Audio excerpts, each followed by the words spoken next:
Kita masuk ke bab mujahadatun nafs. Apa arti mujahadah? Mujahadah dari kata jahada, yujahidu, mujahadatan, fa'ala, yufa'ilu, mufa'ala. Artinya apa? Bazlul juhd fi mukhalafatin nafs. Mengerahkan tenaga semaksimal mungkin untuk melawan kehendak-kehendak buruk dari dalam jiwa. Jam segini enaknya tidur atau ngaji menurut badan nih, tapi batin bapak maunya ngaji. Maka yang duduk sekarang itu bukanlah nafs yang ammarah, tapi nafs yang sudah mulai masuk ke gerbang mutmainnah. Baru gerbang pak, jangan senang dulu.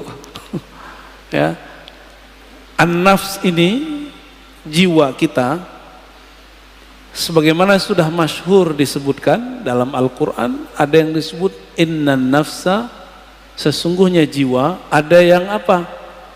Ammarah, bukan amarah. Ammarah. Ammarah bahasa Arab artinya yukthirul amra, banyak nyuruh-nyuruh kepada apa?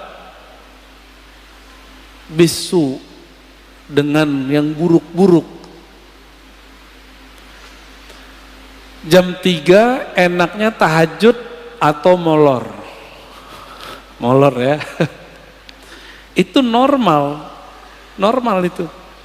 Tapi mujahadatun nafs itu melawan sisi normal manusiawi, menjadi di atas itu. Yang gak pernah tidur, yang gak pernah capek itu siapa?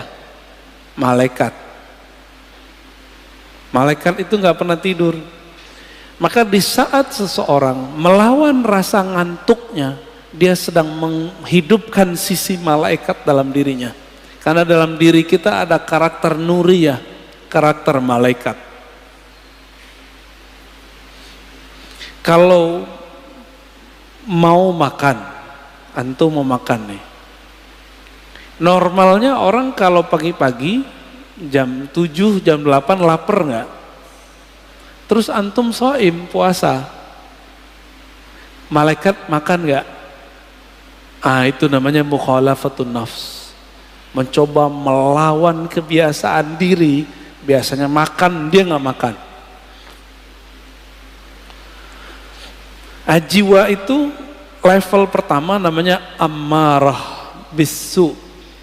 An-nafs al-ammarah bisu. Jiwa yang selalu mengajak kepada yang negatif. Enggak saya, enggak antum, sama. Mau ustadz, mau kiai, hatta wali.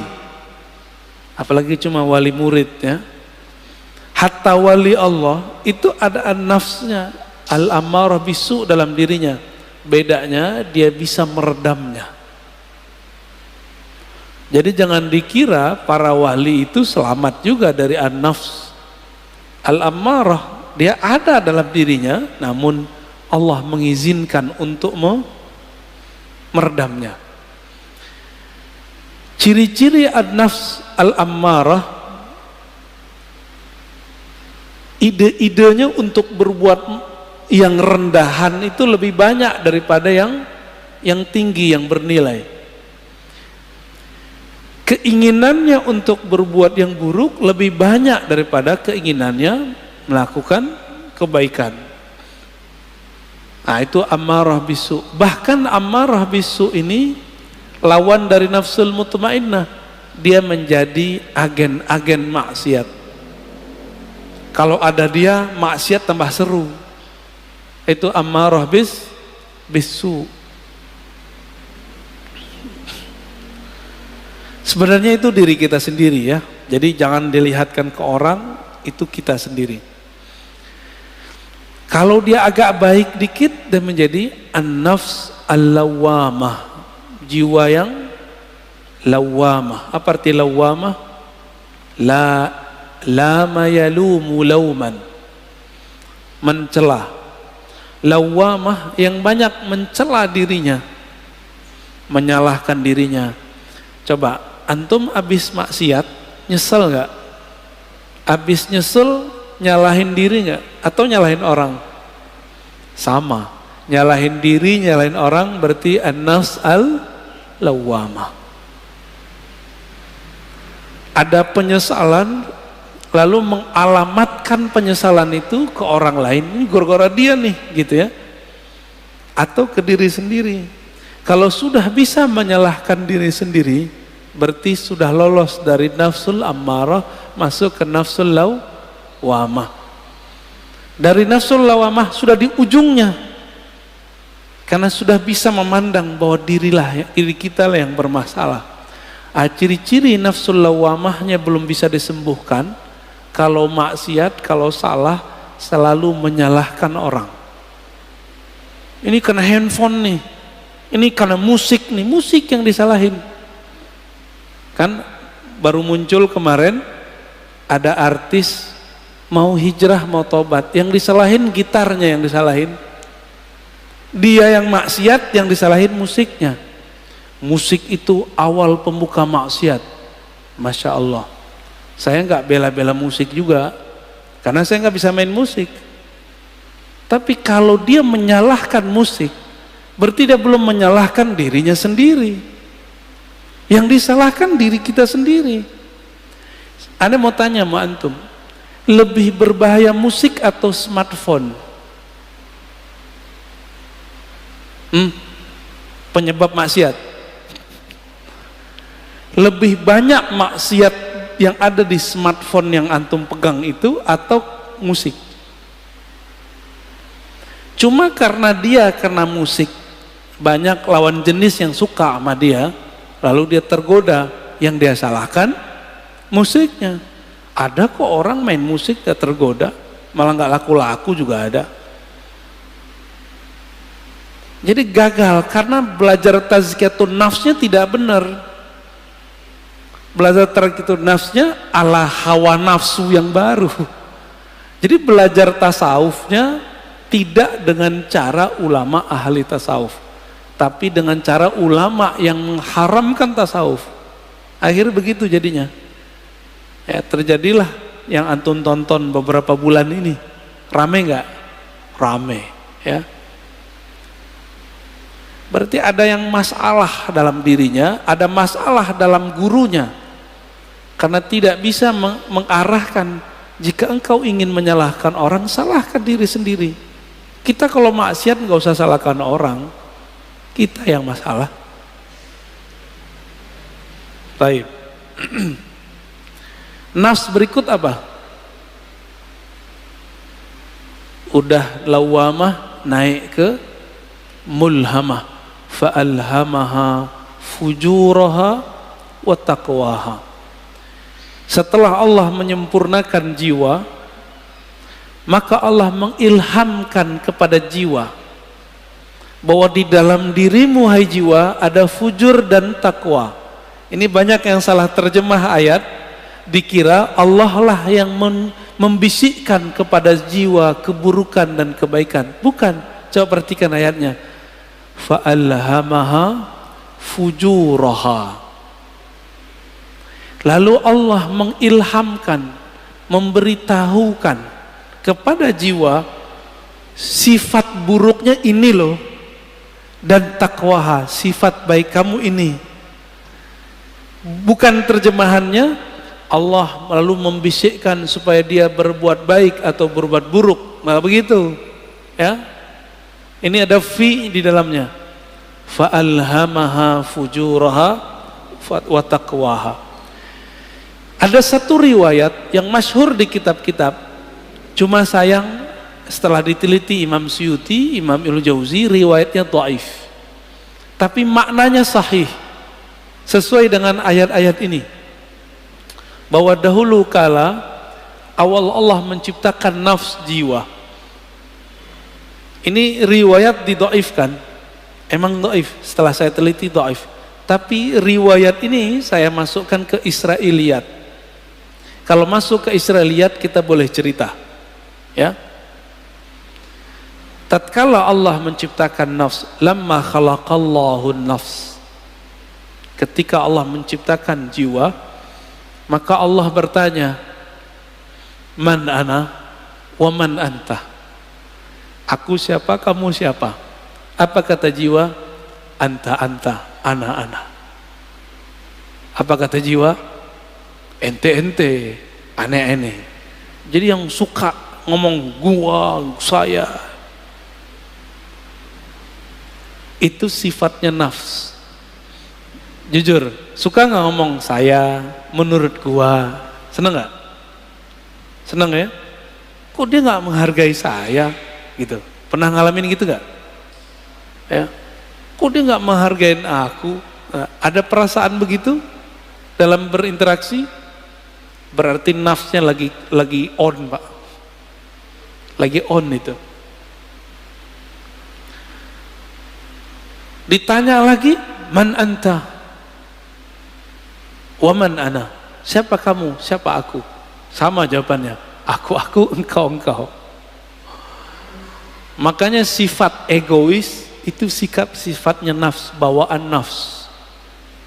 Jadi nafs ini itu dulu pernah Allah Subhanahu wa taala celupkan kepada bi'iruz zulumat, ke dalam kegelapan syahwat. Masing-masing kita punya, Pak. Walaupun soleh nih kayaknya, berjenggot, berkopiah, bergamis, bersarung, nafsu kita sama-sama jeleknya. Mau saya, mau antum sama. Ya, jadi nggak usah putus asa ya, biasa aja. Siapa tahu antum lebih mulia dari aneh, gitu. Dalam nafs. Tapi kalau udah merasa mulia, berarti nafsnya udah rusak. Nafsu udah rusak. Baik. Lalu Allah buatlah nafs itu lapar. Dibuat lapar itu nafs. Sekian ribu tahun dia lapar. Lalu Allah bertanya lagi, Ayyatuhan nafs, man ana wa man anta? Saya siapa? Engkau siapa? Kata Allah. Barulah nafs itu merasa butuh. Apa kata nafs? Ya Rabb, anta Rabbi. Engkau adalah Rabbku, Tuhanku. Sedangkan aku adalah hambamu. Inilah asal muasal daripada tazkiyatun nafs, mujahadatun nafs. Jadi nafs ini hanya bisa dikekang dengan satu hal, lapar. Gak bisa lebih, gak bisa kurang. Gak bisa lebih dari itu, gak bisa kurang juga dari itu. Dibikin lapar dia. Jadi kalau antum merasa bahwa kok susah ngelola diri ini, puasa. Jangan hanya puasa fisik, mulai puasa yang sifatnya lebih detail. Pernahkah kita puasa gadget? Pernahkah kita puasa ngomong yang buruk-buruk? Jangan puasa ngomong nggak ngomong sama sekali. Puasa tidak ngomongin orang, bisa nggak? Pernahkah kita puasa tidak memikirkan dunia? Syekh Abdullah Faiz Ad-Daghestani An-Naqsyabandi itu kalau beliau terpikir dunia, beliau tobat mandi wajib. Mandi tobat. Ada orang begitu, Pak. Kalau kita baru bangun tidur ingat dunia nggak? Nyari handphone. Bener. Antum bangun tidur nggak nyebut nama Allah. Allah cemburu. Untung masih dikasih nyawa bangun subuh. Alhamdulillahirabbil alamin. Baik. Itu an-nafs al-mulhamah. Allah ngasih tahu kepada jiwa, di dalamnya ada fujur, kekejian, kehinaan, syahwat yang meledak-meledak, dan juga ada taqwaha, ada nilai baiknya. Maka sampai nanti, sampai kita mati, ini gak akan selesai. Walaupun sudah naik jadi nafsu mutmainnah. Maka jangan pernah merasa aman dari diri kita. Saya gak pernah merasa diri saya aman. Apalagi udah sok-sok suci, doain orang lupa doain diri sendiri. Aku doakan kalian husnul khotimah, dia lupa sama dirinya sendiri. Baru tobat dari musik, udah sok menggurui orang lain. Dia belum tobat daripada egonya. Baru hijrah beberapa bulan, udah berani menggurui orang lain, lupa menggurui dirinya. Lalu melihat orang lain yang melakukan hal masa lalu dia dengan pandangan hina. Kita agak sedih dengan orang-orang begini, ya. Sedih dengan diri kita sendiri. Kok kita mau juga nonton orang begitu, ya. Baik. Inilah gerbang mulhamah. Jika dia sudah mengenal sisi buruknya dan juga mengenal sisi baiknya. Kira-kira kalau orang berakal ngikutin yang mana? Karena dia sudah tahu di dalam dirinya ada sisi buruk, dia tidak menyesali putus asa kalau terjebak pada maksiat. Emang dari sononya udah begitu, fa'alhamaha fujuraha wa taqwaha. Memang karakternya nafs ini begitu. Dia mengikuti yang rendah-rendah, fujur. Ada yang halal, maunya yang haram. Emang begitu kita. Maka Bapak Saudara makan Allah, kalau kita sudah tahu, coba lihat filosofinya. Kenapa Allah tidak pertama kali mengatakan fa'alhamaha taqwaha wa fujuraha? Tapi yang dimulai apa? Fujur dulu baru taqwa. Walaupun secara bahasa Arab wow itu artinya setara, tapi secara makna apa kata Imam Syafi'i? Ibda bima bada'ahu Allah. Imam Syafi'i itu kalau ketemu ayat susunan, maka beliau mengatakan mulailah memperhatikan dari mana Allah memulai. Itulah rahasianya, bahwa orang itu pasti muncul dulu fujurnya, kekejiannya. Jangan-jangan saya lebih keji daripada antum, kan nggak tahu juga. Jangan-jangan yang berbicara ini lebih hina daripada yang mendengarkan. Tapi jangan putus asa. Allah itu ngasih tahu bahwa diri kita hina. Kalau kita terjebak, jangan putus asa. Kita punya sisi yang takwa, disebut tobat, gitu. Maka orang-orang yang bertobat dari masa lalunya dengan menyalahkan dirinya sendiri, tidak menyalahkan orang lain, lalu mentazkiyah dirinya, membersihkan dirinya, baru kemudian membicarakan yang lain. Orang ini sudah mulai naik ke makom berikutnya, an-nafs al-mutmainnah, jiwa yang tenang. Lalu bagaimana cara supaya jiwa itu bisa dibersihkan? Maka kita katakan mujahadah itu nama sekolahnya, kurikulumnya namanya tazkiyatun nafs. Bisa bedain?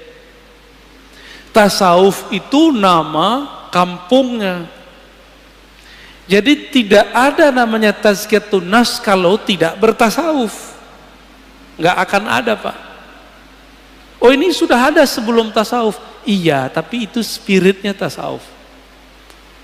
Tazkiyatun nafs itulah yang disebut dengan taubah. Tazkiyatun nafs itu disebut dengan taubat.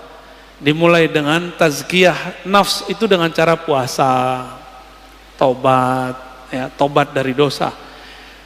Jadi kalau kita turunkan tasawuf, mujahadatun nafs, apalagi tazkiyatun nafs, begitu modelnya. Jadi kalau ada orang mengajak kajian tazkiyatun nafs tapi tidak memulai dengan tasawuf, gimana kurikulumnya? Pasti ada halalnya, pasti ada kelemahan-kelemahannya. Kayak gitu modelnya. Ya, karena nggak tahu petanya tadi, dimulai dari jiwa yang empat. Ammarah, lawamah, mulhamah, baru masuk mutmainnah. 4 aja udah cukup dulu sebelum yang 3 yang lain. Jadi taubat itu bukan saja dengan cara mencela maksiat kita. Taubat itu dengan cara tazkiyah, itu pertama. Lalu tahliyah yang kedua. Apa arti tazkiyah? Membersihkan diri dari yang kotor. Kita kalau mau sholat, tubuh kita kotor, kita langsung sholat atau mandi dulu? Mandi itu namanya tazkiyatun nafs. Mandinya orang-orang maksiat, tobat. Supaya simbol dan maknanya nyatu, maka ada namanya mandi tobat. Pernahkah kita mandi tobat? Maka mulai pagi ini, coba Bapak sekali sehari niat kalau mandi itu mandi tobat. Mau ngamalin? Ya. Jadi ketika kita mandi, kalau mandi tobat berani nggak pakai celana? Maka pakai kain basahan. Kecuali antum bukan mandi tobat. Pakai kain basahan atau pakai celana kita mandi. Cara mandinya gimana? Mulai dari wudu. Lamain di kaki, siram kaki kita dulu. Udah siram kaki, mulai pundak. Baru kepala. Niatkan, ya Rob, ampuni dosaku. Jadikan dosaku hanyut seperti hanyutnya daki-daki di badanku dengan air ini. Dalam hati kita ngomong. Itu cara mandi tobat. Dulu mandi tobatnya cuma diajarkan di surau-surau, zawiyah-zawiyah. Ini sekarang kita bagiin aja lah, ya. Lama amat antum mau jadi orang bener. Kita juga lama menjadi orang bener. Dulu harus ngaji dulu. Nah, sama-sama belajar bener kita, ya. Mau ngamalin ya? Sama-sama kita amalkan mandi tobat. Bid'ah itu Ustaz, ya makan aja tuh bid'ah itu. Ini udah diamalkan banyak ulama. Dari mana dalil mandi tobat? Teman-teman, orang masuk Islam mandi nggak? Dianjurkan mandi nggak? Bener. Maka ada mandi dari kafir masuk Islam. Dari situ ulama kita ngambil, kita sudah Islam, melakukan maksiat, udah tahu lebih gede nggak dosanya? Lebih gede dosanya. Maka secara batin lebih kufur. Masuk lagi ke ranah iman, kita mandi lagi. Dari situ dalilnya. Ya. Jadi mandi tobat bukanlah bid'ah, mandi tobat adalah sesuatu yang lebih sunnah daripada mandinya orang kafir masuk Islam. Orang kafir masuk Islam wajar, dia tadinya kafir, sekarang masuk Islam. Kita nih sudah Islam, tapi melakukan kerjaan orang-orang kafir. Lebih kufur nggak? Lebih wajib nggak kira-kira mandi tobatnya? Menurut saya itu lebih wajib, ya. Coba mandi tobat. Ini amalan para wali Allah. Para wali Allah itu teman-teman, sahabat-sahabat Allah, amalan intinya itu tobat. Tobat itu adalah praktek tazkiyatun nafs. Ini ada orang ngaji tazkiyatun nafs tapi nyalahin ini, nyalahin itu nggak benar tazkiyatun nafsnya. Kalau mau jadi diri kita benar, orang lain benar, mulai dari tobat.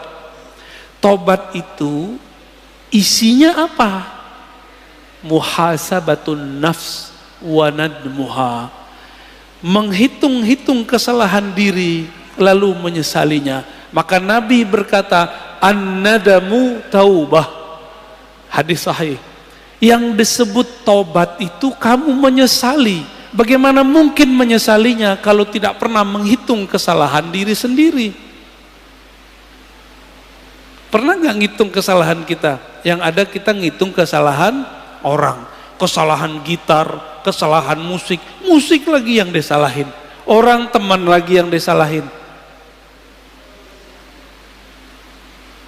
Itu di luar gak ada. Minum khamar itu tua, kalau gak diminum gak masalah kan? Masalahnya antum minum itu aja. Baik. Tasawuf dalamnya apa? Mujahadatun nafs. Dalamnya lagi apa? Tazkiyatun nafs. Inti tazkiyatun nafs apa? Taubat.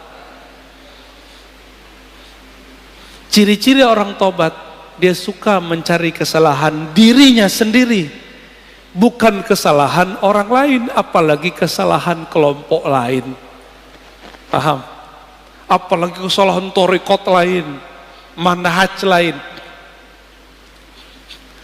Kalau di dunia kerja, ciri-ciri orang yang sudah tobat, pribadi tobat, dia kalau ada kesalahan dalam pekerjaan tim tidak suka menyalahkan kawannya, tapi dia suka menyalahkan dirinya sendiri.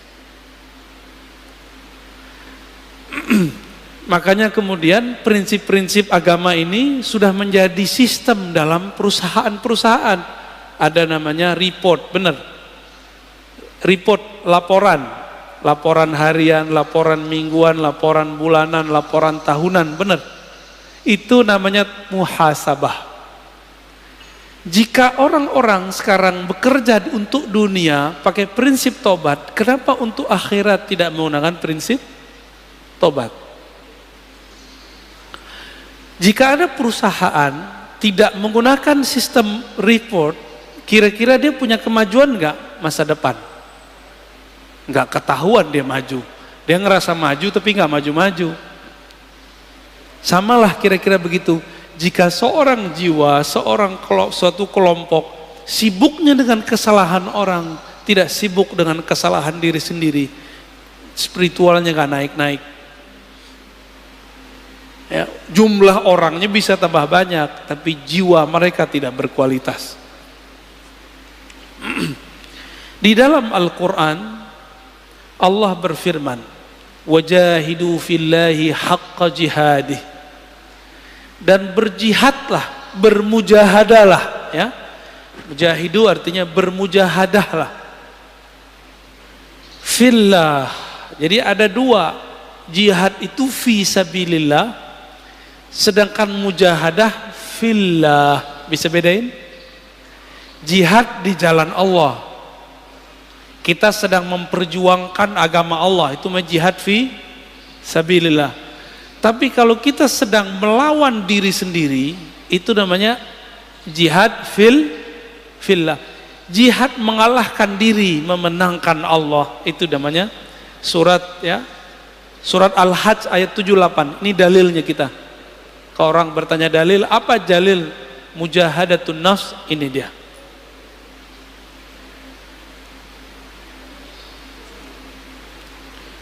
Dan dalam surah Al-Ankabut ayat 69 Allah berfirman, "Walladzina jahadu fina lanahdiyannahum subulana." Orang-orang yang bermujahadah, yang bersungguh-sungguh melawan dirinya untuk mendapatkan ridho kami. Lanahdiyannahum subulana. La di situ bukan la tidak, tapi sungguh. Sungguh ada nun taukid di belakangnya. Sungguh-sungguh aku akan bukakan jalanku, akan tunjukkan subulana. Maka teman-teman, jalannya mujahadah itu banyak. Kalimatnya di sini subul. Apa arti subul? Jamak dari sabil. Subul, sabil artinya tariqah. Subul sama dengan turuk, artinya jalan-jalan. Banyak jalan. Berarti jalan untuk memperbaiki diri itu lebih dari satu, tidak hanya satu thariqah, bisa banyak thariqah. Tidak hanya satu manhaj, tapi banyak manhaj. Adapun ayat yang mengatakan la tattabi'us subul, jangan ikuti jalan-jalan, itu maksudnya jalan kemusyrikan. Adapun kalau sudah masuk ke dalam Islam, di situ banyak metodologi. Ini dia. Jadi kenapa thariqah itu banyak? Beda sahabat, beda thariqah. Sayyidina Umar itu kalau beliau salah puasa 40 hari, tidak tidur 40 malam. Ada yang kuat thariqatnya Umar? Ada yang kuat thariqat Umar? Bid'ah enggak? Pernahkah Nabi mengajarkan kepada Umar, "Hai Umar, puasalah kamu 40 hari, janganlah tidur 40 malam." Ada nggak dalilnya? Pernah nggak Nabi ngomong? Enggak. Umar dapat 2 ayat ini langsung dipakai. Maka Umar itulah dalilnya, dan itu ada di Sahih Bukhari. Jadi 40 mujahadah, 40 khalwat, puasa siang hari, tidak tidur malam hari bukan berarti itu over, bukan. Itu thariqahnya sahabat. Ini kita baru zikir 5.000 udah disebut riya. Ya. Kita baru kemudian gak tidur malam hari disebut berlebihan. Umar tiap malam gak bisa tidur. Karena dia merasa bersalah kepada Rasulullah sallallahu alaihi wasallam. Ilmu tazkiyatun nafs ini hanya ada di thariqah sufi. Sekarang banyak orang menyerang thariqah sufi. Kira-kira bisa benar gak dirinya? Gak bisa benar, Pak. Kita mau tazkiyatun nafs, tapi orang ahli tazkiyatun nafs kita serang.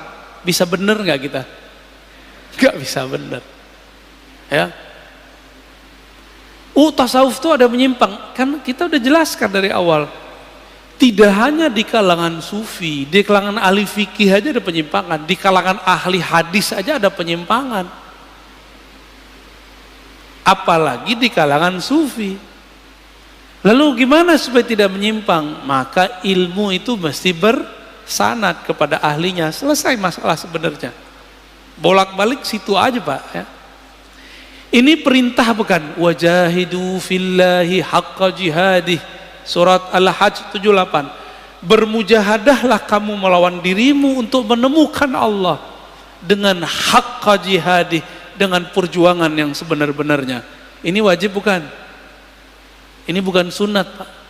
Maka bertasawuf itu wajib atau sunat?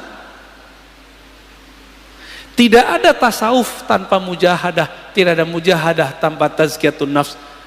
Itu namanya tasawuf. Berarti tasawuf wajib atau bukan? Wajib gak? Jadi jangan ngomong lagi tasawuf itu sunat. Bertasawuf itu wajib. Dalilnya ini ayatnya. Ma la yutimmul wajib illa bihi fahuwa wajib. Sesuatu kewajiban, ya, nggak bisa kita capai kecuali dengan satu metode atau sekian metode. Maka metode ini wajib ditempuh, wajib dipilih. Ini yang disebut dengan subulana, jalan-jalan kami. Ya, sudah mulai paham? Tapi biasa, mungkinkah Allah membiarkan jalan suci ini aman? Gak mungkin. Maka Allah titipkanlah, ya, ujian bagi orang-orang yang sedang bermujahadah di jalan tasawuf, supaya mereka meragukan tasawuf. Ragunya lewat ustadz juga, karena ustadznya ngomong pakai dalil juga bahwa tasawuf itu bid'ah, tasawuf itu dari Buddha, tasawuf itu dari Brahmana, tasawuf itu dari Kristen. Yang ngomong begitu kan orientalis. Giliran orientalis ngomong ente percaya, giliran kita yang muslim ngomong ente nggak percaya. Yang paling lucu musim maulid ini mau maulid, ya, benar mau maulid. Yang bilang maulid pertama kali dibuat orang Syiah kan orang Syiah. Salafi mengkafirkan Syiah, tapi giliran informasi tentang maulid ini mereka ambil, mereka percaya kepada orang kafir bahwa maulid ini dari Syiah.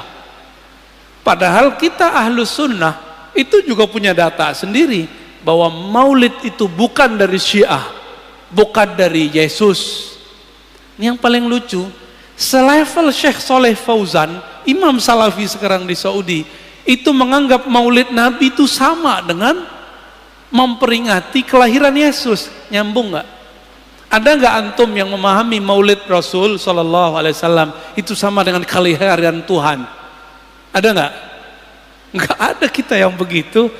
Itu ilmu namanya ilmu su'uzon. Jadi manhaj mereka itu kita ganti istilahnya manhaj su'uzoniyah, ya, bukan manhaj salafiyah. Su'uzon tiap tahun dijawab nggak aja puas. Tahun lalu kita udah balas. Ini mau mulai lagi nih. Siap-siap ntar ya bulan maulid. Ini so far Ustaz ya. Oh bulan maulid terame lagi. Jangan antum kira kita jawab sekarang nanti mereka adem lagi, enggak. Tahun depan lebih gawat lagi. Tahun berikutnya lebih gawat lagi. Apa kata Syekh Saleh Fauzan? Aneh masih mending bilang dia Syekh, ya.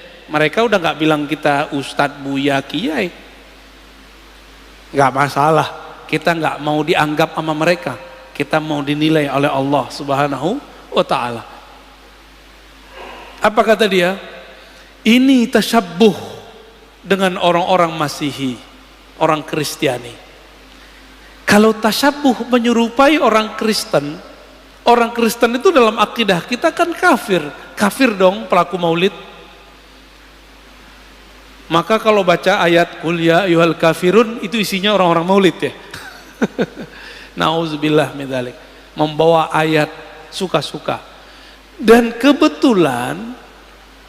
kebenaran pelaku maulid kebanyakan orang-orang tarekat sufi.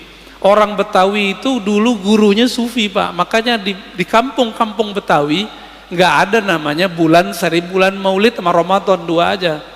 Tiap bulan ada maulid, bener nggak? Tiap bulan ada barzanjian, tiap bulan ada dibaan, tiap bulan baca Syaraful Anam. Karena setiap hari Senin mereka mengingat ada kelahiran Nabi Sallallahu Alaihi Wasallam. Dianggap itu Syiah, ya. Allahumma sholli ala Muhammad.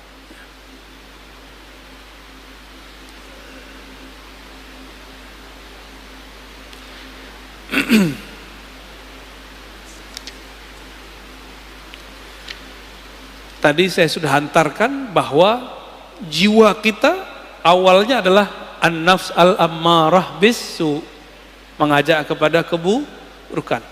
Tapi karakter jiwa qabiliyatun litaghyir. Jiwa ini bisa dilatih.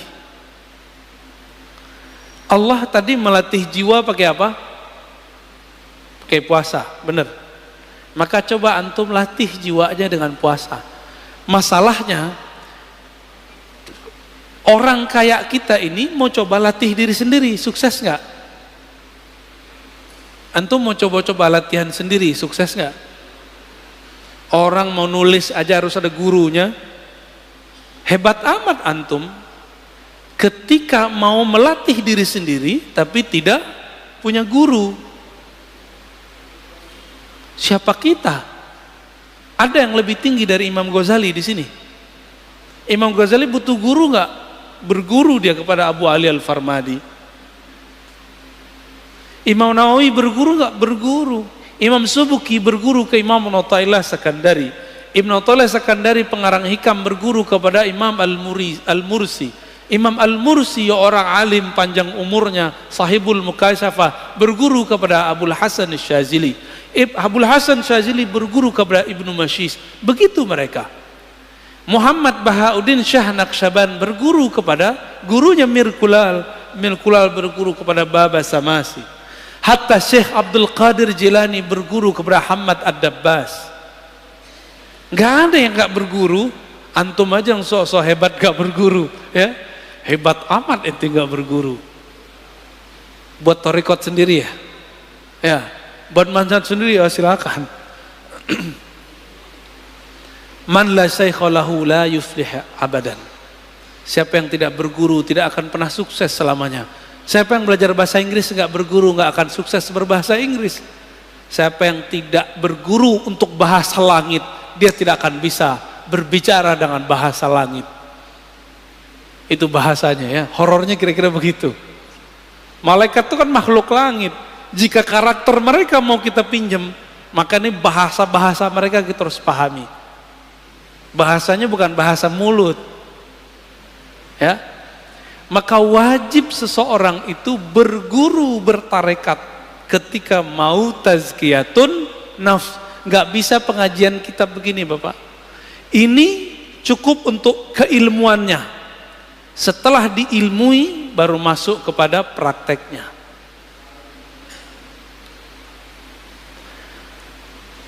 Beda orang, beda masalah.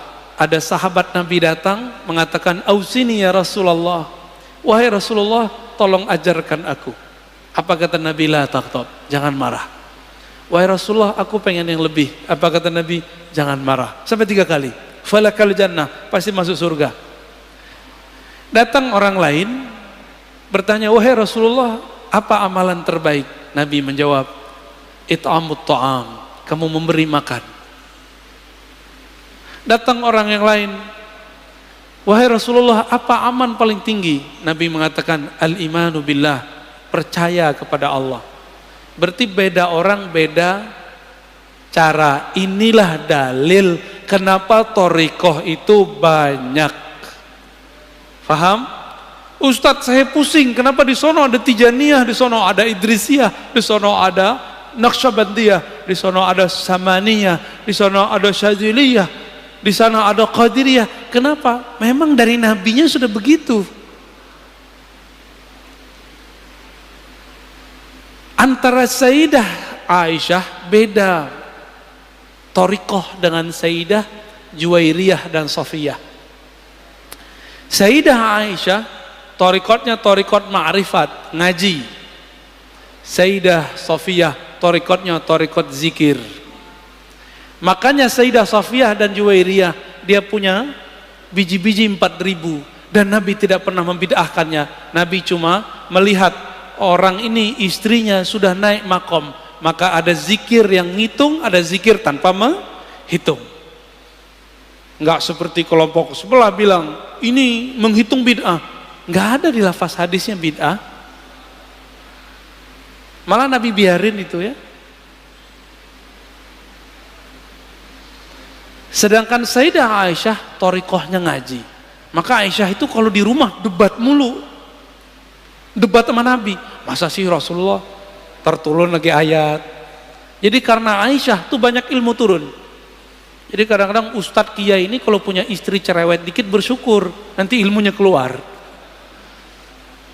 Apalagi wali ya. Wali itu ujian paling beratnya istrinya sendiri. Serius. Ya. Waliullah itu ujian pertamanya istrinya. Antum tahu Sayyidina Umar itu waliullah bukan? Waliullah bukan? Ada yang meyakini Umar bukan wali, pasti Syiah. Sayyidina Umar di rumah itu dikata-katain bininya. Ente nih wali, kira-kira begitu. Masa Amirul Mukminin begini? Enggak beres ngurus umat. Dikata-katain sama bininya. Dia pasrah aja, dibiarin aja. Bukan berarti Umar gak ada harga dirinya. Itulah cara Umar yang biasa ngata-katain orang di luar, sekarang dia terima gak dikata-katain sama bininya sendiri. Apa perasaannya dikata-katain oleh orang dekatnya sendiri?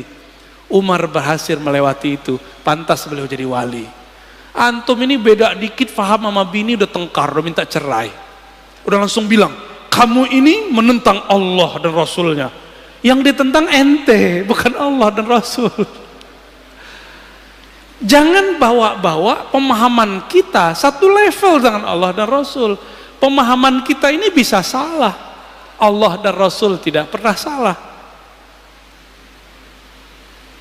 Istri suka posting dirinya, jangan langsung dihardik. Pelan-pelan, Dek.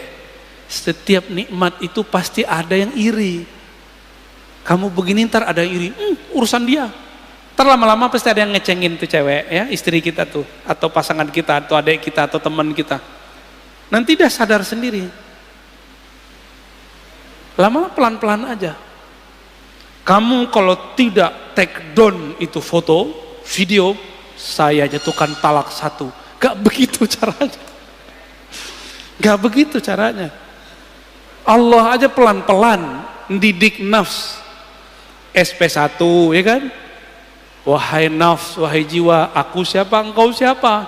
Sampai yang ketiga baru dididik, dikasih ancaman. Gak dikasih makan. Begitu caranya ya. Jadi jangan main SP aja baru ngaji berapa kali. Baru santri kilat, belum santri beneran. Udah belagu aja kayak santri ya.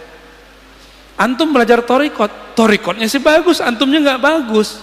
Jangan bawa-bawa kemurnian thariqat itu menjadi standar kita. Ya. Man zayyana zahirahu bil mujahadah, hassanallahu sarairahu bil musyahadah. Guru Imam Abul Qasim Al-Kushairi, namanya Abu Ali Ad-Daqqaq. Abul Qasim Kushairi ini punya murid Abu Ali Al-Farmadi.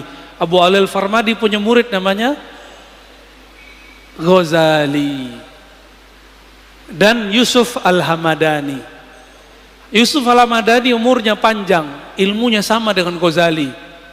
Yusuf Al-Hamadani punya murid namanya Imam Abdul Khalik Ujudawani, melahirkan nanti Thariqat Naqsyabandiyah di Uzbek. Di Baghdad dia punya murid Abdul Qadir Jilani, muridnya mendirikan Thariqat Al-Qadiriyah. Makanya Qadiriyah Naqsyabandiyah ini gak boleh tengkar, Pak. Ini saudaraan, karena syekhnya ke atas ketemu. Ya, kakek gurunya namanya Abu Ali Ad-Daqqaq menurunkan sebuah rahasia. Kenapa kita mesti mujahadah? Man zayyana zahirahu bil mujahadah. Siapa yang menghiasi dirinya, menyibukkan dirinya yang zahir. Yang zahir ini puasa, banyak rukuk sujud, banyak tobat, banyak menempa diri jiwanya, maka Allah akan sempurnakan, indahkan sirnya. Hassanallah sarairahu bil musyahadah. Allah akan bukakan jiwanya dengan menyingkap sesuatu tentang dirinya. Dan syukur-syukur sampai kepada musyahadah, memandang kepada nama Allah, fiil perbuatan Allah, sifat Allah. Syukur-syukur Allah tunjukkan ihsan bertemu dengannya. Maka orang-orang yang tidak sibuk mendidik dirinya karena dia tidak punya guru, orang-orang ini tidak akan pernah sampai kepada Allah. Kenapa? Mikir, ini antum kalau nggak punya guru, mandang zikir 100 aja lama. Tapi kalau punya guru, jangankan 100, 70.000 aja dijabanin. Coba aja kalau punya guru. Sekarang coba sebut zikir 70.000, kebayang berat nggak? Jangan dengan 70.000. Kita bilang zikir ya pagi sore 1000, antum pasti langsung kabur. Ya, tidak boleh ikut kajian saya kecuali paginya dan sorenya zikir 1000. Pasti nggak ada yang datang atau doang. Ya, itu zikir. Nah, nanti ada bab setelah ini, insya Allah di bulan depan kalau umur kita panjang. Pengurus mintanya 2 kali, tapi kalau 2 kali sayanya nggak kuat ya. Semoga nanti ada waktu. Nanti ada bab tentang zikir. Jadi jangan langsung ke zikir, mujahadah dulu diri baru masuk ke zikir.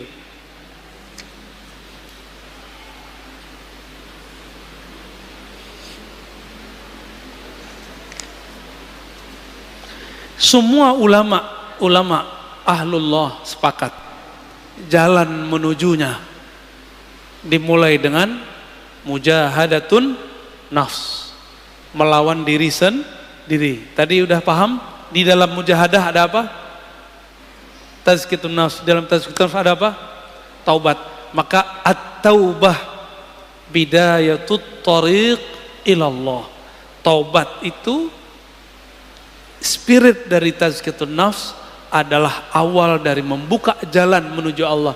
Siapa yang tidak mulai dari jalan ini, maka dia tidak akan sampai kepada Allah. Mata tolong hati-hati hijrah.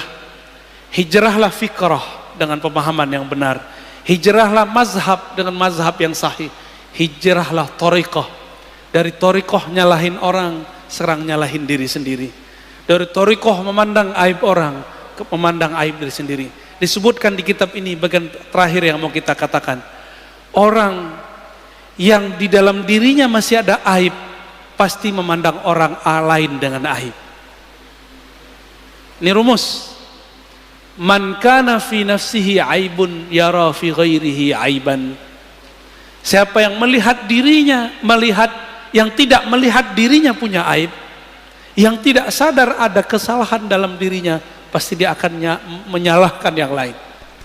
Maka saya ini banyak aib, makanya saya masih sering nyerang-nyerang kelompok sebelah ya. Tapi kita kenapa nyerang kelompok sebelah? Karena kita diserang bertubi-tubi setiap hari, setiap saat.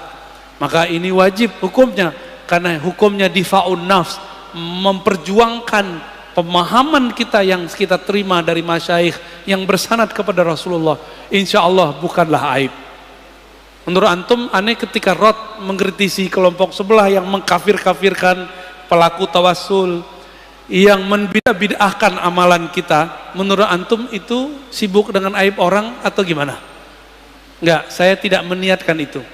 Saya ketika menanggapi kelompok yang menyalah-nyalahkan ulama kita, saya meniatkan untuk memperkuatkan diri kita dan jamaah kita.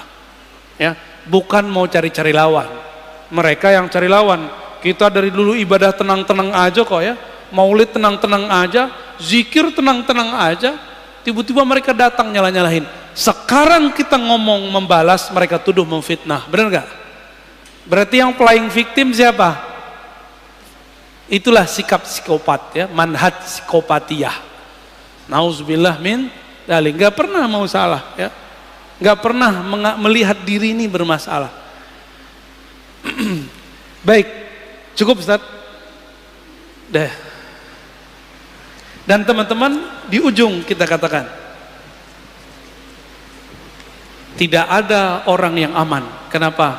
Karena qalbu hamba baina isba'ain min asabi'ir rahman, di antara jari-jari Allah. Kalau ini jari kan bebas-bebas mau diapa-apain. Maka jangan pernah merasa sok suci. Ya. Setiap hari antum harus menuduh diri sendiri, bukan menuduh orang lain. Maka ciri-ciri orang yang sudah lolos tazkiyatun nafs level 1, dia sudah mulai menuduh, jangan-jangan aku nih yang masalah. Ya. Maka di akhir beliau mengatakan, apa kata beliau? Al-mujahadah aslun min usulit tariq as-sufiyah. Mujahadah itu adalah pokok ajaran sufi. Wa man haqqaqal usul nalal wusul. Siapa yang membaguskan usulnya, pokoknya, dia akan tangguh cepat sampai kepada tujuannya. Wa man tarqal usul hurimal wusul. Siapa yang goyang pondasinya, usulnya, pokoknya, dia tidak akan pernah sampai. Biarlah mesin mobil kita ya mesin lama, yang penting jalan, daripada mesin baru nggak pernah jalan. Biarlah mobil tua tapi dia bertahap ya, bertahap sampai, daripada mobil bagus tidak pernah diajak berjalan ya. Maka tubuh ini mari diajak mujahadah. Mulai hari ini mujahadah, zikir pagi, zikir sore, cari guru, cari syekh mursyid yang bisa mendidik jiwa kita, yang dia juga tidak pernah menyalahkan orang lain, yang dia fleksibel seperti Nabi.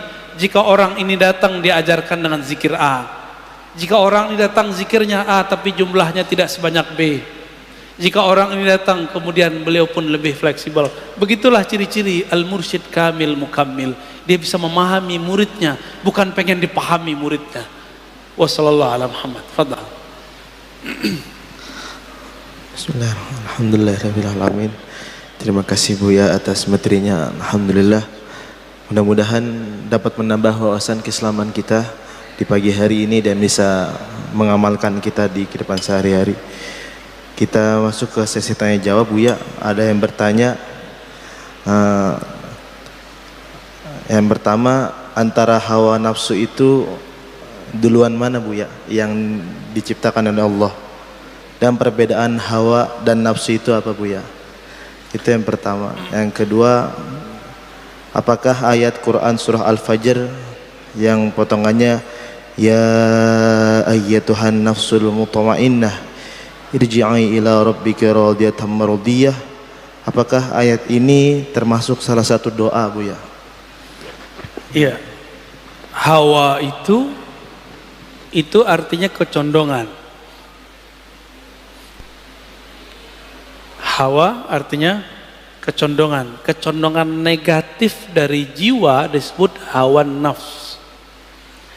Maka orang yang menahan jiwanya supaya tidak condong, bahasa Arabnya nahan nafs. Wa man nahan nafsa anil hawa. Siapa yang menahan hawanya, kecondongannya kepada yang buruk dari dalam jiwa. Jadi hawa ini mengarah kepada fujur. Apa arti fujur? Kekejian. Siapa yang mampu mengendalikannya, maka bagi dia surga. Surga itu isinya ketenangan-ketenangan. Coba rasakan puasa, waktu berbuka senang nggak? Itu surga pertama di dunia. Ya, antum yang tahajud malam tadi bahagia nggak? Antum yang bisa subuh pagi ini itu lebih bahagia daripada orang yang tidak subuh pagi ini. Itulah surga yang Allah dahulukan, surga yang lebih awal Allah dahulukan. Ayat ya Tuhan nafsul mutmainnah itu bukan doa, tapi bisa jadikan sumber doa. Disebut hizib. Hizib itu artinya doa-doa berdasarkan ayat. Wahai jiwa-jiwa yang tenang. Jiwa itu tenang nggak mungkin kecuali dengan mujahadah. Nggak mungkin dia tenang kecuali dimujahadahin. Ya. Maka jika ada guru tidak mujahadah, muridnya sampai, gurunya nggak sampai. Ya. Itu banyak kejadian begitu ya. Lagi. Cukup?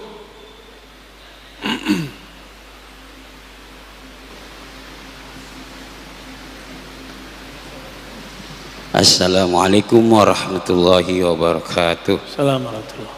Pertanyaan saya juga hampir sama dengan yang tadi, masih sekitar surat Al-Fajr. Karena Ustaz menjelaskan tentang nafsu-nafsu ini. Di situ Allah memanggil ya ayat Tuhan nafsul mutmainnah. Nafsul mutmainnah, kalau dalam surat Al-Fajr saya pernah dengar begini Ustaz ya. Jadi kalau kita ingin memiliki nafsul mutmainnah itu syaratnya 5, ada di surat Al-Fajr itu. Yang pertama, irji'i ila rabbiki radiyatan mardiyah. Pertama, irji'i. Tadi sama dengan Ustaz yang jelaskan. Irji'i artinya rujuk ilallah, kembali kepada Allah, artinya kita bertaubat. Itu yang pertama.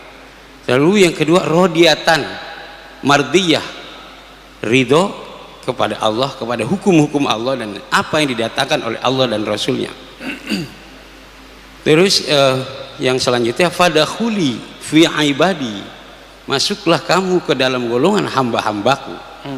Yang saya tadi terkesan dengan apa yang bisa disampaikan, kalau kita ingin menjadikan tazkiyatun nafs ini harus punya guru, artinya berarti harus punya apa itu namanya, masuk ke dalam suatu golongan tadi torikoh ya Ustaz ya.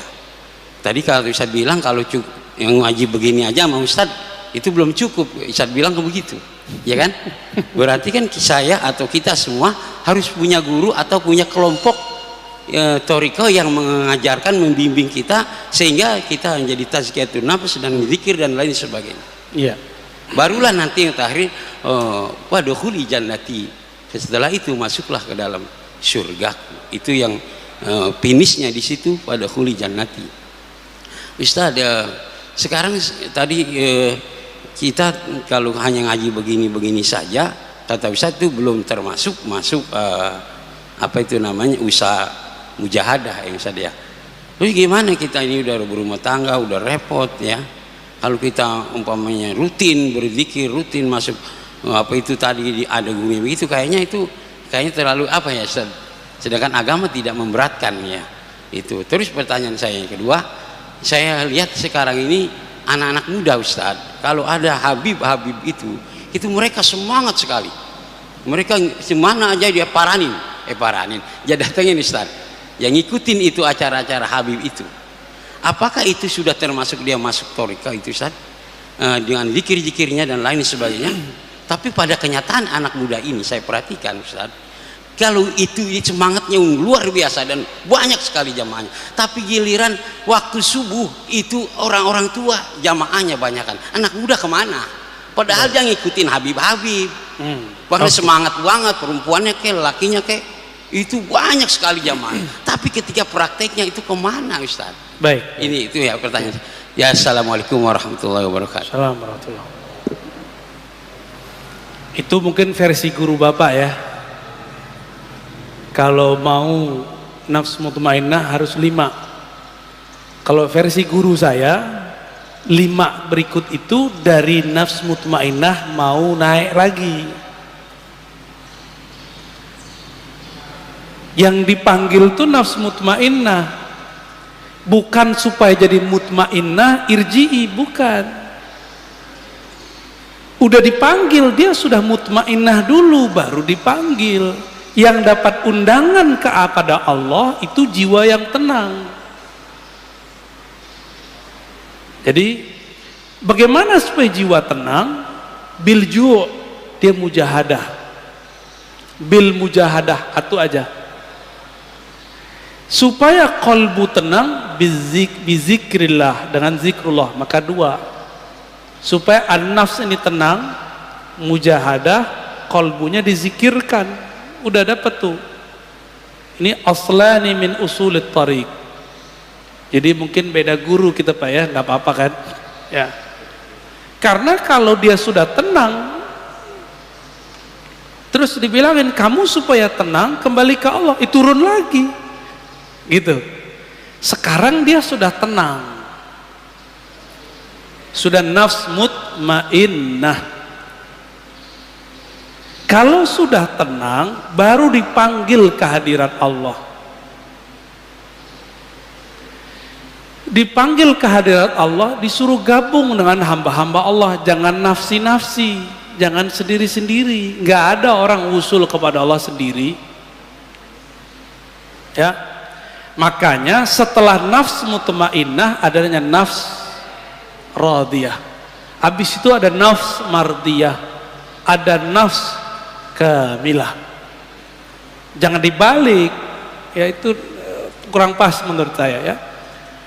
Terus jangan sibuk dengan aib orang. Kalau ada anak muda senang sama habaib, alhamdulillah. Subuhnya belum bangun, yang penting dia udah ngaji duluan. Emang antum bisa jamin besok bisa subuh? Kan gak bisa jamin.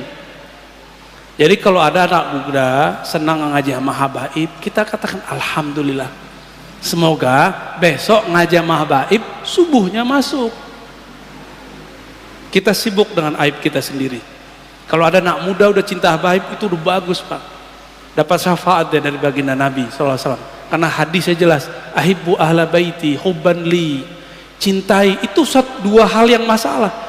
Jadi jangan karena dia nggak bangun subuh lalu kita batalkan cinta dia kepada habaib. Nggak nyambung. Itu 2 fan yang berbeda, babani mukhtalifani. 2 bab yang berbeda. Cinta ke habaib syai', dia udah bisa cinta, sholat subuhnya belum bisa on time, kita tarbiyah mereka. Gitu caranya yang benar ya. Jangan kita salah-salahin. Kasihan Pak, anak muda udah mau tobat pasti kita salahin aja ya. Ustadz harus masuk thariqat, kita ini kok udah repot. Ya salam, hidup ini akan repot terus Pak. Kapan orang itu tidak repot? Kalau dia irji'i ila rabbik. Irji'i itu pulang harus lewat jalan. Jalan itu namanya thariqah. Mau sibuk sampai mati dengan urusan keluarga, ya silakan. Mau sibuk sampai mati dengan kerjaan, silakan. Kul tamatta'u bighaizikum. Allah katakan begitu. Suka-suka kalian. Suka-suka kalian. Allah kasih kebebasan. Bahkan Allah mengatakan fa'budu ma syi'tum. Kalau kalian mau sembah selain aku boleh. Fa'budu artinya kalau kalian mau mengabdikan diri bukan kepadaku silakan. Nggak ada masalah sama Allah. Allah nggak butuh kita kok. Thariqah itu metode. Bapak ini dari dulu ngeluh semua. Kok nggak bisa khusyuk? Jalan khusyuk cuma berthariqah Pak. Kalau nggak kusut terus, persoalan keluarga di bawah sholat. Betapa kurang ajarnya kita kepada Allah. Urusan kerjaan kita bawa sholat. Bapak ini mau ketemu pimpinan, tapi masalah keluarga dibawa ke pimpinan, sopan nggak? Kita bisa konsentrasi mencari fulus yang bakal kita tinggalkan, tapi tidak bisa mengkonsentrasikan diri untuk menuju Allah Subhanahu wa Ta'ala. Guru saya ngajak murid-muridnya belajar thariqat. Guru saya umurnya 82 saat itu, murid-muridnya umur 60-70, udah ngaji dari umur 25-an. Apa kata guru saya? Ayo belajar thariqah yuk. Jawaban yang umur 70 apa? Nanti aja Pak Kiai kalau udah tua. Lah, dia nggak ngeras tua Pak. Kita akan sibuk di rumah Pak Kiai. Buya, kita sibuk di rumah. Ternyata jawaban dia semenjak umur 25. Sekarang umur 75 dia nggak sadar kalau dia sudah tua. Seorang ibu-ibu minta diajarin zikir, kita kasih zikir. Zikirnya cuma 100. Apa kata dia? Ustadz saya kan sibuk. Ibu umur berapa? Saya umur 70-an Ustadz. Lah ibu karyawati, ibu pramugari. Enggak, tuh sibuk apa? Bengong juga dia. Kita ini sok sibuk.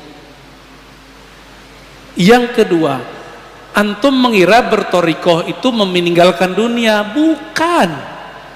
Berthariqah itu nyatu dengan dunia secara fisik, tapi batinnya dengan yang maha batin.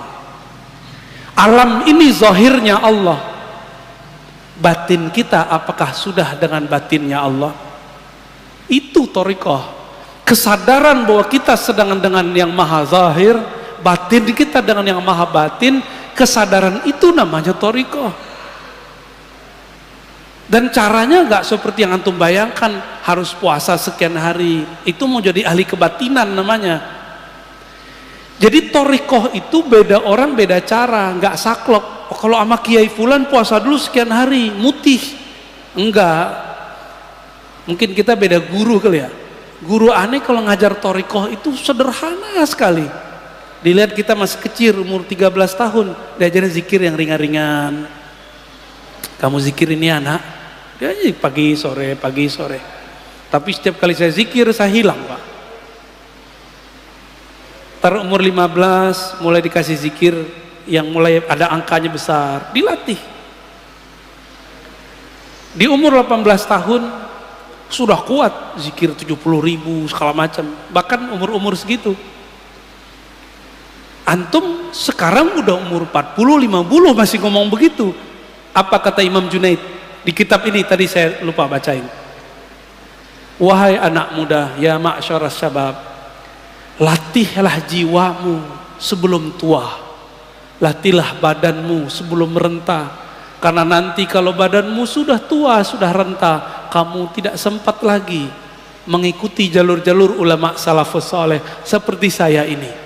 Itu Junaid tiap malam nggak bisa tidur, tahajud mulu, dia nggak bisa tidur. Kalau tidur di kemudian menghukum dirinya, nggak berlebihan, itu biasa untuk Junaid.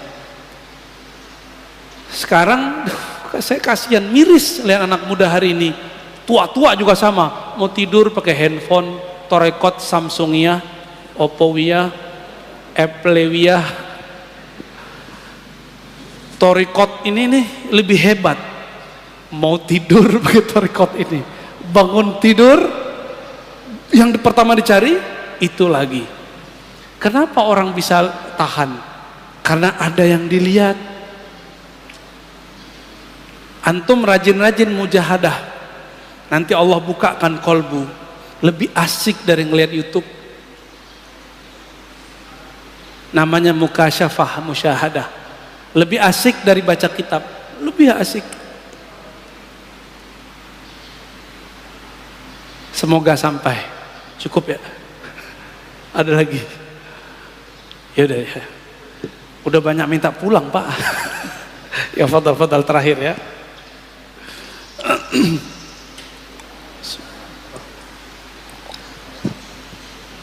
Bismillahirrahmanirrahim.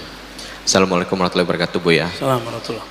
Alhamdulillah dengan skenario Allah pagi ini saya bisa bertemu dengan Buya. Saya Pras dari Pasar Kemis Tangerang. Tempat Abu Yauci. Iya, Grand Batavia Pasar Kemis. Nah, saya juga mengucapkan terima kasih kepada Buya telah membawakan cermin kepada saya, sehingga baru menyadari saya berpakaian seperti ini, saya malu rasanya dengan perbuatan maksiat dulunya gitu. Cuman saya sedang belajar untuk memantaskan diri di hadapan Allah. Ada 2 pertanyaan yang saya ingin tanyakan Buya.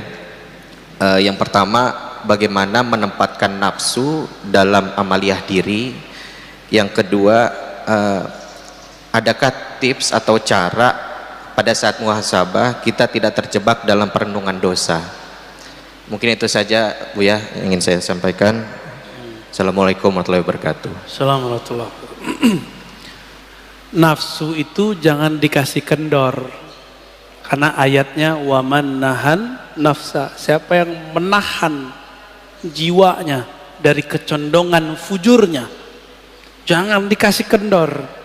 Jangan masker doang yang bilang jangan kendor.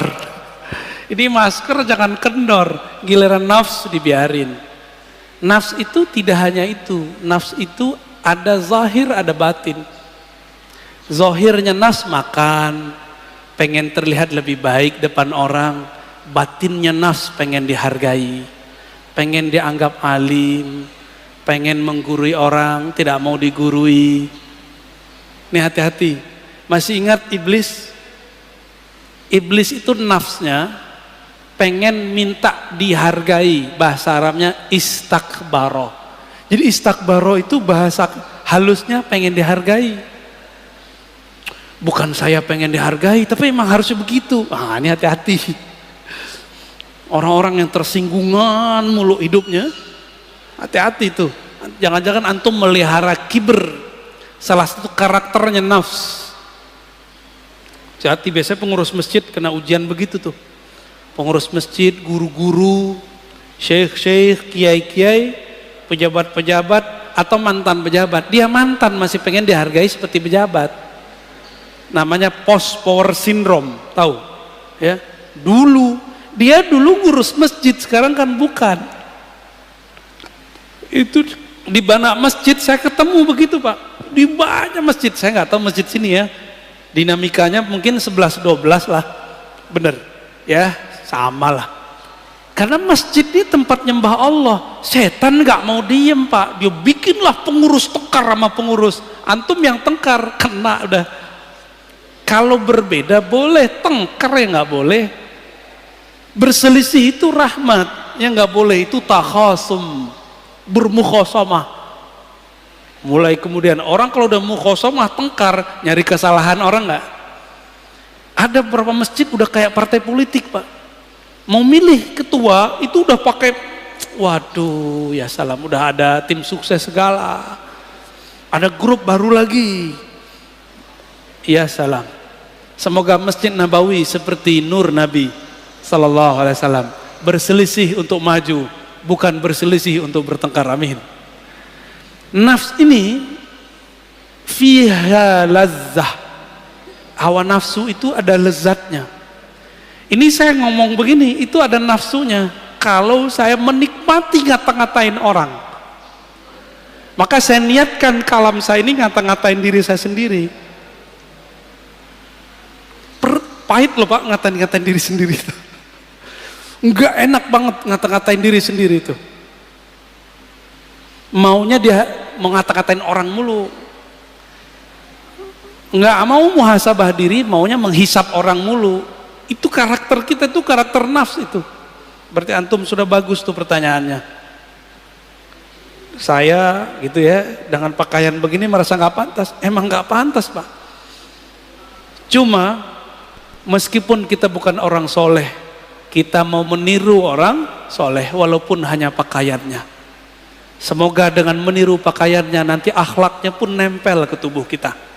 Kalau akhlaknya sudah nyampe, semoga karakter kolbiahnya juga masuk ke dalam diri kita. Nah ini, jadi gimana caranya? Jangan kasih kendor.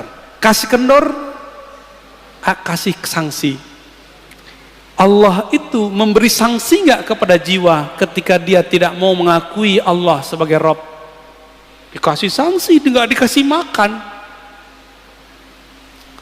Maka antum yang lalai kepada Allah, kasih sanksi, matanya nggak boleh tidur 1 jam, kurangi zikir, baca Quran, sholat.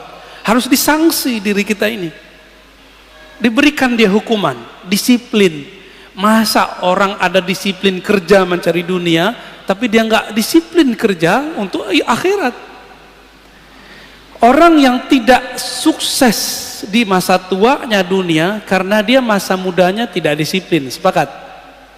Benar? Bapak, kenapa saya bisa baca kitab apa saja sekarang? Karena saya disiplin dulu di umur, mulai dari umur 15 tahun saya belajar baca kitab, jadi telat belajar kitabnya. Kawan-kawan mungkin umur 12 sudah mulai hafal alfiah, saya belajar itu umur 15. Karena saya tahu ini ilmu mahal, nggak pernah kita tinggal lagi. Kuliah pun, ketika orang tua saya mengatakan, nak cari kerjaan, bapak susah. Saya bilang, Pak, apapun, tolong beasiswain saya 4 tahun. Dan benar-benar Pak, saya 12 tahun mendidik nafsu saya untuk tidak pacaran. Ya, itu 12 jam setiap hari. Enggak hura-hara ke sana sini, sibuk baca buku masuk. Jadi merbot di pesantren, azan. Kadang-kadang imamnya nggak ada, kita jadi imam. Yang paling gawat apa? Dosen kita ini pesantren mahasiswa, dosennya nggak ada. Kita masih santri, orang pada ngelirik. Terpaksalah kita maju. Di situ saya baru tahu kalau saya banyak baca, Pak. Tapi saat itu karena guru jauh, kolbu masih ada sombong. Bertambah ilmu, tambah sombong. Bertambah bacaan, bertambah belagu. Itu saya alami dulu. Ini kan ada mahasiswa kita di sini udah jadi ustadz juga, Ibnu Hajar. Dia kan jurusan filsafat tuh, ya 11-12 lah kayak dia dulu. Bertambah baca kitab, bertambah sombong. Jadi saya kalau baca kitab dulu niatnya mau debat orang. Serius Pak. Jadi kalau baca ngapal hadis, saya niatin untuk debat salafi. Kalau baca kitab akidah, mau ngelawan Syiah, liberal. Kalau baca kitab filsafat, mau ngalahin orang-orang yang sok-sok ngomong filsafat. Bener-bener dulu, nggak ada yang bener. Kenapa? Di kolbu ada kibir, di dalam jiwa ada karakter sombong yang belum dibenerin. Ketika bertambah sholat, bertambah sombong. Inilah yang terjadi pada orang baru hijrah jadi ustadz. Dirinya belum diberesin, apalagi mu'alaf. Bertahun-tahun dia makan haram. Sekarang mu'alaf dikasih panggung, nggak mau jadi santri. Sedangkan serigala, hewan ternak, hewan buas yang ada dalam dirinya belum dididik. Jadi tazkiyatun nafs ini, kalau bahasa guru saya dulu, saya masih ingat Syekh Maulana Muhammad Nuruddin Al-Khalidi An-Naqsyabandi, lalu Syekh Hasan Basri Jalil Al-Qadiri As-Samani. Apa kata mereka? Tazkiyatun nafs itu nak sama dengan mendidik anjing galak dalam hatimu, dalam jiwamu. Kamu itu sama, bahkan lebih jahat daripada anjing. Saya digitu-gituan sama guru saya dulu. Kamu itu lebih nakal daripada babi. Lebih jorok otaknya, seksnya daripada babi. Lebih sombong daripada monyet. Lebih sombong daripada binatang-binatang buas. Itulah kamu. Lebih nyala daripada anjing. Sekarang jadikan dia kerangkeng dia. Itu yang disebut dengan khalwat. Jadi berkhalwat itu untuk itu Pak. Apa yang lakukan orang khalwat? Puasa, zikir, sholat, kurangin melek, kurangin ngomong, kurangin mikir, banyakin zikir.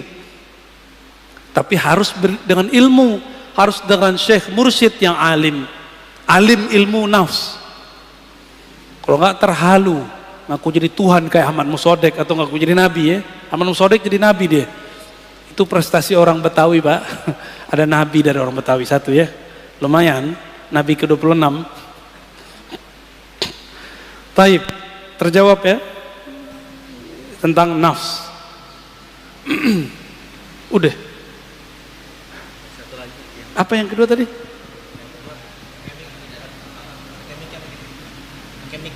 Yang kenceng aja ya.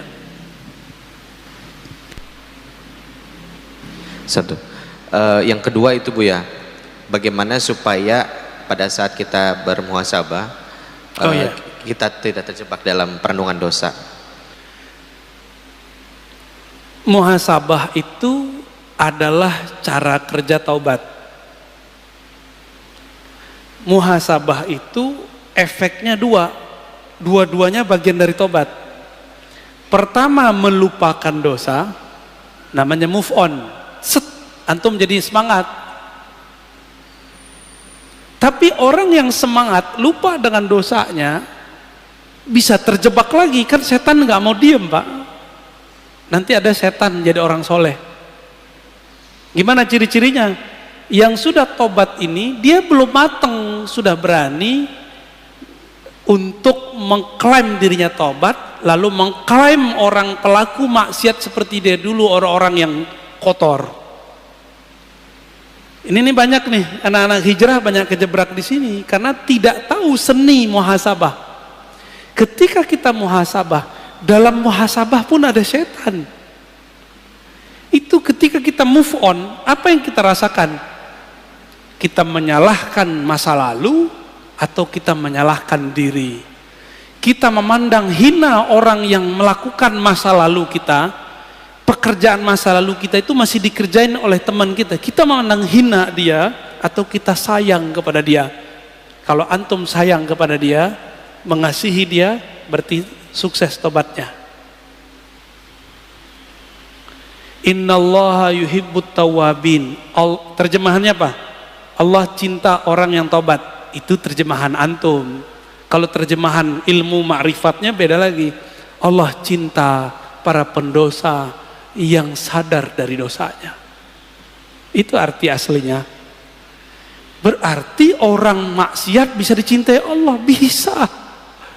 Maka saya katakan ke dalam diri saya yang suka maksiat, kepada teman-teman saya yang masih maksiat, Allah bisa jatuh cinta kepada kita, kepada antum semua. Yang penting mau tobat. Lah Ustadz, saya tobat besok ngerjain lagi. Udah tobat lagi. Sambalado, nggak apa-apa. Tobat sambalado itu disebut tawwab, ghaffar. Apa arti ghaffar? Allah yang menerima istighfar berkali-kali. Tawwab, Allah yang menerima tobat lebih dari satu kali. Tolong jangan dengarkan lagi kalam ustadz yang dipinjam lisannya oleh setan dan mengatakan tidak boleh tobat berulang-ulang, tobat nanti saja. Itu setan yang ngomong, Pak. Karena Allah mengatakan tentang ciri-ciri orang yang mengundur-undur tobat, nanti saja kami tobat. Benar gak? Ada kan ayatnya? Ada ayatnya. Tar aja tobatnya, kata kiai tobat itu cukup sekali. Nggak bener, tobat itu berkali-kali, maka ada lafaz tasdik, tawwab. Coba tanya kepada orang ahli nahwu sorof, apa arti tawwab? Orang yang terjebak berkali-kali kepada maksiat, dia pun berkali-kali tobat sampai tobat itu jadi makomnya. Jadi saya kalau ngelihat ada orang maksiat, saya bawakan ke diri saya sendiri. Antum jangan jijik ngelihat perempuan yang buka aurat. Mata antum kan menikmati, ya toh? Jujur tuh, yang senyum-senyum tuh jujur tuh. Ayo senyum. Pada bengong kan? Itu kita munafik ke dalam diri kita sendiri. Coba sesali ya Arab. Aku mengatakan orang itu hina, tapi aku menikmatinya. Gawat gak? Kita jijik katanya, benci melihat orang buka aurat, tapi mata antum tuh gak bisa lari dari dia. Bisa gak mata kita lari dari orang cantik, bening, buka aurat? Gak bisa. Antum gak ghadul basar di depan orang. Antum bisa ghadul basar depan masyarakat, depan teman. Di rumah buka Instagram bisa ghadul basar nggak? Saya nggak yakin. Jangan sok suci. Maka karena kita ini nggak ada yang benar utuh, makom pertama yang mesti kita buka adalah makom taubah. Ya, pribadi yang suka taubah. Jadi orang yang taubat itu level pertamanya move on, lupa sama dosanya, tapi dia tidak membenci pelakunya. Ada yang kedua, selalu ingat maksiatnya. Orang begini, kalau dia punya guru mengajarkan tobat, dia tahu cara tobat. Kalau dia tobat, selalu ingat ciri-cirinya banyak nangis, banyak merindingnya. Kalau ingat begitu selalu ingat dirinya yang hina. Orang begini nggak sempet mikirin orang. Jadi kenapa ada orang hijrah habis itu ngata-ngatain temannya padahal baru kemarin sore hijrah? Berarti dia hijrah baru pakaian dan fikrohnya, belum nafsnya. Bisa paham kenapa teman antum sekarang musuhin antum? Kenapa teman kita dulu, teman-teman ngopi bareng, ngafe bareng, sekarang malah ngajak berantem terus di grup, malah nggak mau lagi semajelis? Itu karena dia baru di sini hijrah, tapi di dalam ini belum hijrah. Apalagi kolbunya, ya. Mana ada orang ahli zikir sibuk posting video, ya nggak? Cukup lah ya. Baik teman-teman, cukuplah ayat ini.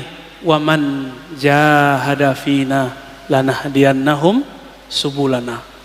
Mau sampai kepada Allah, mujahadah. Bisa mujahadah sendiri? Tidak. Maka ikutlah mujahadah orang yang sudah sukses mujahadah. Disitulah perlu bertorikoh.